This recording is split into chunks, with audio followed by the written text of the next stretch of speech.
প্ৰথমে মন কৰক উক্ত দৃশ্যলৈ। কিশোৰৰ পৰা আৰম্ভ কৰি আদহীয়া ব্যক্তিলৈ গোট খাইছে এক বাঁহনিৰ তলত। গোৱালপাৰা জিলাৰ ৰংজুলিৰ দৃশ্য এয়া। কি কাৰণে তেওঁলোকে এনেদৰে গোট খাইছে সেয়া জানিবলৈ চাব লাগিব আপোনালোকে সম্পূৰ্ণ ভিডিঅ'টি। দৰাচলতে এনেদৰে সকলোৱে গোট খোৱাৰ উদ্দেশ্য হৈছে গোৱালপাৰা জিলাৰ ৰংজুলিত আহি উপস্থিত হৈছে যমুনা আৰু সৰস্বতী। এই যমুনা আৰু সৰস্বতীক চাবলৈ এনেদৰে বাঁহনিৰ তলত গোট খাইছে কিশোৰ কিশোৰীৰ পৰা আৰম্ভ কৰি আদহীয়া ব্যক্তিলৈ। পিছে কোন এই যমুনা আৰু সৰস্বতী?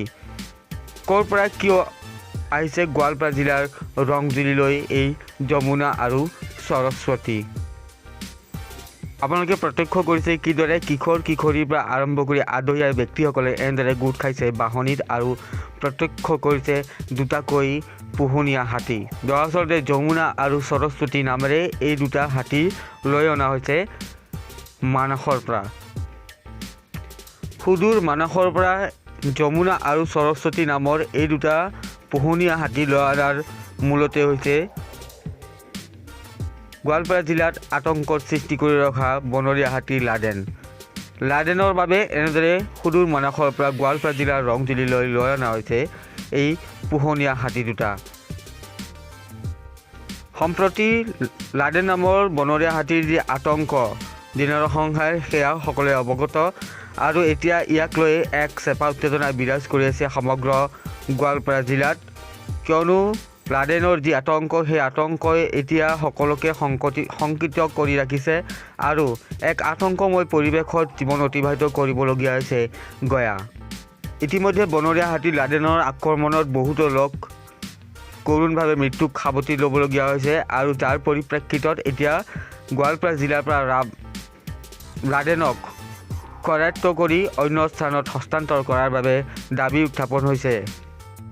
ইয়াৰ পৰিপ্ৰেক্ষিততে লাডেন নামৰ বনৰীয়া হাতীটোক আবদ্ধ কৰিবলৈ বা কৰায়ত্ব কৰিবলৈ এনেদৰে মানসৰ পৰা যমুনা আৰু সৰস্বতী নামৰ দুটাকৈ পোহনীয়া হাতী লৈ অনাইছে গোৱালপাৰা জিলাৰ ৰংজুলিলৈ। ইতিমধ্যে বনৰীয়া হাতী লাডেনৰ যি নৰসংহাৰ, যি আতংক, যি ধ্বংস কাৰ্য সেয়া সমগ্ৰ অসমবাসীয়ে সংবাদ মাধ্যমৰ জৰিয়তে হওক বা ছ'চিয়েল মিডিয়াৰ জৰিয়তে হওক অৱগত হৈছে আৰু গোৱালপাৰা জিলাত বিশেষকৈ ৰাজ্যৰ অন্য জিলাতকৈ গোৱালপাৰা জিলাত বনৰীয়া হাতীৰ আতংক দিনক দিনে বৃদ্ধি পাইছে। ইয়াৰ কাৰণো বহুতো আছে। ইতিমধ্যে বনৰীয়া হাতী লাডেনক কৰায়ত্ব কৰিবলৈ তৎপৰ হৈ পৰিছে বন বিভাগে। ড্ৰোনৰ জৰিয়তে লাডেনৰ অৱস্থিতি ধৰা পেলোৱাৰ পিছত এনেদৰে মানসৰ পৰা যমুনা আৰু সৰস্বতী নামৰ দুটাকৈ হাতী পোহনীয়া হাতী লৈ অনা হৈছিল যদিও বিশেষভাৱে কিন্তু আজি পৰ্যন্ত সফলতা লাভ কৰিবলৈ সক্ষম হোৱা নাই বন বিভাগে আৰু এই পৰ্যন্ত লাডেন নামৰ বনৰীয়া হাতীটোক কৰায়ত্ব কৰাৰ বাবে চেষ্টা অব্যাহত ৰাখিছে বন বিভাগে। আপোনালোকে দেখিছে ড্ৰোন, এই ড্ৰোনৰ জৰিয়তে লাডেন নামৰ বনৰীয়া হাতীটোৰ যি উপস্থিতি সেয়া ধৰা পেলাবলৈ সক্ষম হৈছিল।